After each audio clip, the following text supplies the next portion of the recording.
तोंड दिलं. एकदा आपण सगळ्यांनी सामुदायिक प्रयत्नाची भूमिका घेतल्याच्या नंतर कुणी आपल्याला अडू शकत नाही.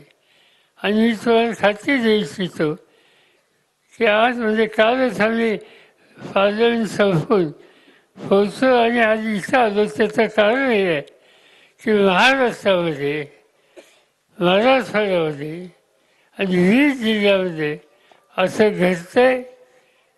ही त्यांच्या दुःखाची ते एकटे नाहीत, आपण सगळे आहोत.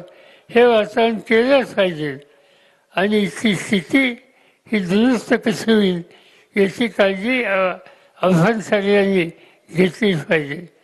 कुटुंबात लहान मुलं आहेत, त्यांच्या मुलीला मी आत्ताच सांगितलं की तुझ्या शिक्षणाची जबाबदारी आम्ही घ्यायला तयार आहोत. माझ्याकडे 12 वतीला फार जवळपास 9 ते 10,000 मुली शिकतात. त्याच्यामध्ये आणखी एक मुलगी असेल, उद्या मुलगा येत असेल, त्यांचं पूर्ण शिक्षण आपण करू, त्यांना धीर देऊ, कुटुंबाला धीर देऊ. त्यांच्या मातोश्री आणि कुटुंबातले इतर घटक आहेत त्यांना आपण सगळे मिळून एक प्रकारचा आधार देऊ आणि हे सांगू की तुम्ही एकटे नाहीत, तुमच्या मागं हा सगळा आम्हा लोकांचा एक प्रचंड संख्येनं वर्ग आहे.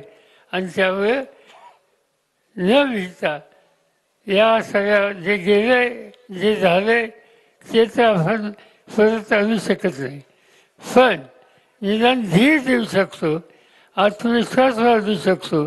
ते एकटे नाहीत ही भावना निर्माण करू शकतो आणि ते काम आपण सगळे मिळून करू एवढंच या ठिकाणी सांगतो.